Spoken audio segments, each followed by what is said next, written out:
And my grandfather used to say respect is the biggest word in the dictionary. And that was, to me, one of the most fundamental things that he could have taught me as a human being on this planet.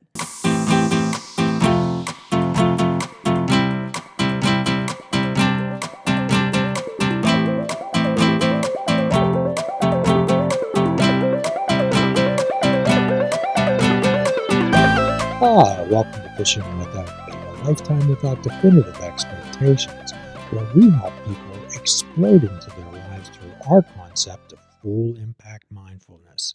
We're looking to help people not find themselves, but rather create themselves. The only requirement for membership is the honesty, open-mindedness, and willingness to try. And if you have a few pixie dust sprinkles of those, welcome aboard.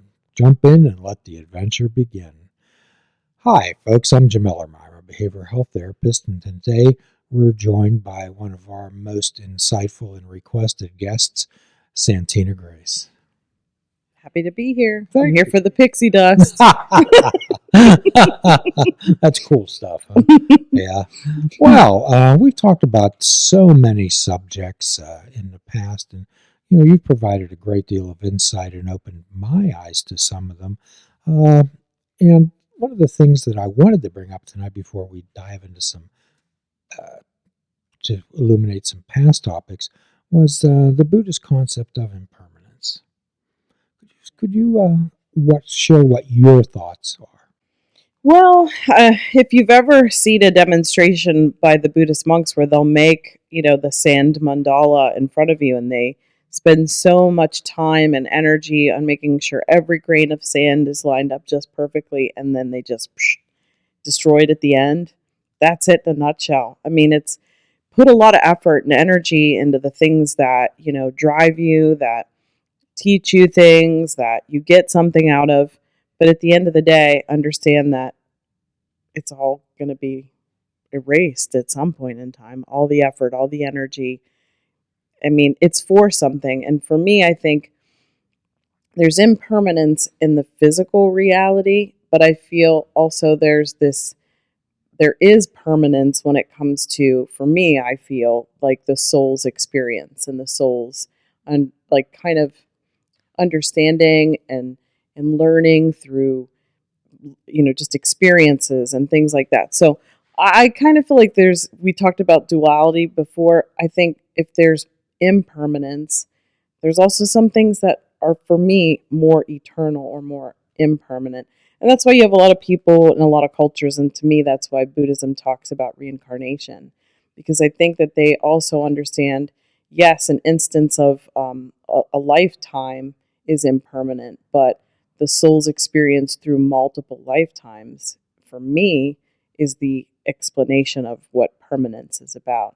And I oftentimes, as I read people, sometimes we'll look at some past lives and see kind of almost where they left off with a lesson in a last lifetime and how that plays out into this lifetime, and where they could kind of evolve and grow and kind of decide with their own free will, do you want to evolve past this? Is this karma that you've kind of burned through and don't need in your life anymore? Or is it something you want to explore further? Or is it a stuck area where you just need to kind of spend some time? So how would you introduce the concept of impermanence to someone that you're working with? So a lot of times people are concerned about day-to-day anxiety, stress, livelihood, money, the things, and in many ways, impermanence can be this beautiful teacher of kind of release and letting go of that, because that holding on to the anxiety, that holding on to the stress, that holding on to like all of the things that we kind of, I guess, hamster wheel ourselves about. That's the best way I can describe it.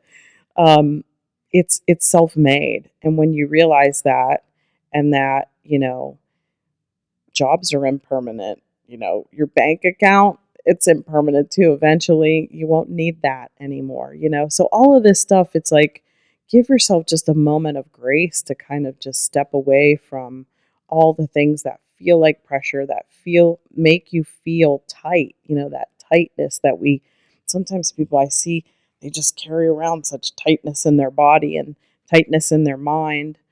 So for me, that's how I would say look at impermanence as your teacher and allow that to give you at least a moment of grace or some freedom within the spaces that make you feel so much confinement and pressure in your life. Well, in the 12-step world, we have the same type of concept, and a little deeper dive into 12-step philosophy is that we own nothing. Everything is shared with us. Yeah. And that's a concept that people have a very difficult because there seems to be a great emphasis on ownership. It's true. I like to think of that whenever, people are all into crystals and stones and things like that. And when you think about our lifetime versus, a stone's, we're caretakers. And that's how we need to think about ourselves in this lifetime. It's like we're caretakers of some of these things that we get the privilege to experience, in our short amount of time that we're here. But everything is, if you think about it, it's like the life of a fly. We think of that as really impermanent. That's like a day or two. So I don't know. It's all kind of relative, and you have to think about, everything has its purpose, everything has its point, and there's also this feeling of understanding that even though it has a point, there's also a point to letting that go and releasing that. I mean, same can be said of like our attachments to individuals and people. Even though we may have beautiful relationships our whole life, they have to leave the physical plane. We mourn them, we release that, and that's an impermanence. Well, even in the Christian Bible, where God gave the earth to man, he didn't tell them that he owned it. He made them stewards of the earth. Where do you think people lost that connection? That we're stewards of the earth, we're not the owners. Like there is some beauty and wisdom in being in the now, but I think it's a spider web too. You can get caught up in the now, and you can get caught up in all of the things that you want to be accumulated in your now and the things that you want to bring into that now. And that's where I feel people kind of can lose their way and get caught up in this feeling of like, it's mine right now, so I own it now. And it's like, yeah, I'm okay with the concept of, I'm a steward, but I have ownership now. And so it's like, to me, it's like, don't put yourself in the prison of now. But to me, it's almost like look at the now as kind of the space where you can be free of thinking about past and future, not so much of accumulation and needing all the stuff right at this moment. And I think the other thing that it strikes for me too is this feeling of kind of impatience, of not really wanting to wait for things to just take their own course and take their own time. I see that as a struggle too. So how would you explain how grasping and incorporating the impermanence of life and things, how would you explain to someone the benefits of it? Of grasping the impermanence of life and things. The benefit of that too, it can be, you can think of each moment as blessings too, because they're kind of like ungraspable waves. You can't hold on to it. So there is beauty in being in now for that purpose. So it's again the duality of kind of all things. It's like it can be a trap, but it could set you free at the same time. It's all about your perspective and choosing which perspective of that you want to be living amongst. So exploring that concept of duality a bit further, Thomas Aquinas, that wrote on a number of volumes on the truth of the Catholic faith, I don't think most people realize that he used the concept of duality from Plato's thoughts to prove the existence of God. And you mentioned in one of our other talks about the concept of good and evil. And I think most people view evil as like a some type of a wicked witch or whatever. And good as, I'm not real sure what that means. Sometimes I think people think good feels unattainable. Like I look at a lot of faiths and religions, and it's like this carrot that gets dangled of like, can you ever be as good as you need to be? And then there's a lot of guilt around the like sins or the badness. And for me, I just kind of get this idea of like everything just is. We shouldn't be in judgment on good or bad. There are things that are harder to go through that we can perceive as bad, as evil, or whatever we want to call it. Um, but I also feel that there's lessons in that stuff. That's where most of the good stuff is. I mean, I hate to say it, even in violent crimes and things like that. I had this horrible experience last summer where I served on jury duty, and I was chosen to be on a homicide trial for a 1-year old. And so, I mean, think about one of the most hardest experiences to have to go through, to just sit through learning about the intention of what ended up transpiring, and having to kind of go through and step by step see how the incident unfolded. And when you sit there and you think about it and you look at this family that is suffering and they're not getting justice, it just doesn't matter, there's just not, for me, I've never felt like in the physical world there is just not justice. And that's something where I think I think we've talked about this in other episodes, where you have to go into the world of spirit to truly see and experience what your lifetime was. You have to see it through other people's perspectives, through a different vantage point. Um, and so, anyways, I'm back to kind of this whole. I mean, it was very hard to go through, to witness, this legal battle.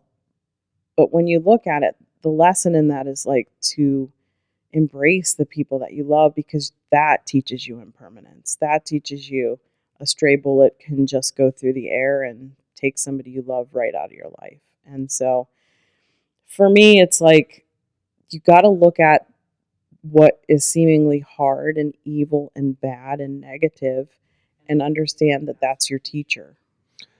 Well, if we look at something, people define cold and hot, when actually there is no cold. What it is, it's the absence of heat. Yeah. And what is evil? It's the absence of good. Mm-hmm. Okay? So, all of these things, it's not black, it's the absence of color. Right. So, what we're doing is, what can we add to our world that will make it more colorful? But we're so caught up into labels and distinctions. It's true. Yeah. So when you were talking earlier, when we were talking about past experiences forming the concept of a future life and perspective, say more about the collective memory and collective consciousness that we talked about several times, but not to any depth where perhaps someone could use it. So for me, collective consciousness is being able to kind of tap into everybody's higher minds. So that would be almost the ability for us as the human race to finally be able to understand and see each other for who we are. That's to me what the collective consciousness is about. Um, I've heard some people refer to it as the Christ consciousness, whatever you want to call it. But it's about seeing kind of, it's, and also with the whole yogic, you know what I see, I see the light in you just as you see the light in me aspect. I think for me, that is what higher consciousness is. That's what we're about. That's what we're supposed to learn here in this school of life, in this earth school, is what do we all have, that is, what do we all need as a collective on this planet right now? And I really feel like the thing that I'm seeing the most in the world is compassion for each other. Like for me, there's just this disconnection of seeing another, our enemy. Like if you looked at all these wars and these conflicts that are happening on the globe right now, It's the inability to see the sameness with another person from another culture. Instead, people are choosing the perspective of the difference. And the difference is totally irrelevant when you're in a collective consciousness. The difference is not totally irrelevant, but it should be something that makes us understand our uniqueness and understand different perspectives. Instead, what we're doing is denying each other's perspectives. We're in that kind of space of duality that can be the trap, where it's my way is better than your way, rather than, we're back to the whole good and evil and all of that stuff. It isn't better or worse. It simply just is. And for me, I know I said it before and I'll say it again because I think it's so wise. Respect. It's just about respect. And my grandfather used to say respect is the biggest word in the dictionary. And that was, to me, one of the most fundamental things that he could have taught me as a human being on this planet. Because if we can just really, truly live in that way and respect each other and hear each other's differences and understand it as something that's an interesting concept rather than something that threatens my way of life. It isn't that. It's not a threat to our way of life. It's simply an enhancement to another idea or another concept within the world. If you don't want to subscribe to that idea, then just choose not to. But you don't have to make someone else's choice for them. And I think that's what it's about too. That's what that's what our human consciousness, our universal connection must understand, is that it's just okay to let people be, And I think that comes from what you said earlier about how your whole intention for this program is about people discovering who they are and truly fully realizing that and actually, actualizing it and bringing it into reality and showing up as that person for everybody in their life, and feeling empowered to be their true authentic self and not feel like I have to play this role in this part of my life. I have to play this role in that part of my life. This is who I am. I show up this way for everyone. And no matter where I am, if it's a Monday or a Tuesday and I'm with this person or that person, you're going to hear the same thing. We always urge people to celebrate their uniqueness, Santina. Mm-hmm. Celebrate your uniqueness. And getting back to the memory, you spoke frequently about ancestors before in the past. And that reminds me of a Viking mantra that says, "Lo, do I hear the call of my father. Lo, do I hear the call of my mother. Lo, do I hear the call of my brothers and my sisters. Lo, do I hear the call of my people." Back to the beginning. They bid me come join them in the halls of Valhalla, where the brave live forever. Mm-hmm. Yeah, I love that. I think we have to honor our ancestors because we carry them in our DNA, we carry them in our spirit, we carry them just in our experience, And I even carry the names of two of my ancestors. I'm named after my great-grandmother and my grandmother. So I firmly believe that when someone is named after someone, you carry their energy. And and one of the cool things that because I never met my great-grandmother who was named Santina, but my grandmother Grace, which is my middle name, she told me that my mannerisms were just like hers. And I very strongly believe that there's a soul group of people. And I think that before I was here in this experience that I'm having now, I spent some time with my namesake, and some of that energy rubbed off on me because there's no other way that I can understand or explain it. So I do feel like I carry just a little seed of that energy within me. Well, I think that it's important to understand about our ancestors, what their personalities were, what they did in their lives, because what they did in their lives made it possible for us to have ours. Mm-hmm. And also you can learn from things that they did that you might not want to repeat again. You can learn the lessons that they put down in front of you.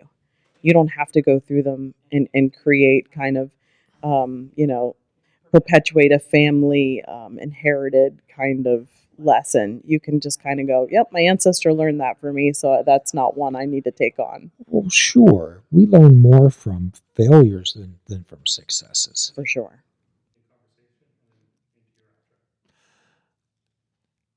On the next podcast, we'll be continuing our conversation with the delightful clairvoyant medium, Santina Grace. At the end of every podcast, what we like to do is offer a prescription that really can be filled anywhere, and that's fruits, nuts, and vegetables. Unplug your television and take up fishing. And for a truly mindful experience, we suggest that you fish without bait. We urge you to do a kindness for another and do a kindness for yourself, to forgive yourself and to forgive another. And if we're all not God's creatures, then none of us are. Please be good to yourself today and every day. Till all are free, none are free. Namaste. Please check out our website at fishingwithoutbait.com, where you can listen to the show, comment on our discussions, and find out where you can subscribe to our podcast. If you're interested in flying the colors of Fishing Without Bait, click the shop icon on our website. We have clothing, mugs, cell phone cases, and so much more. Show the world that you fish without bait. This show is a member of the Sorgatron Media Podcast Network. Find out more at sorgatronmedia.com.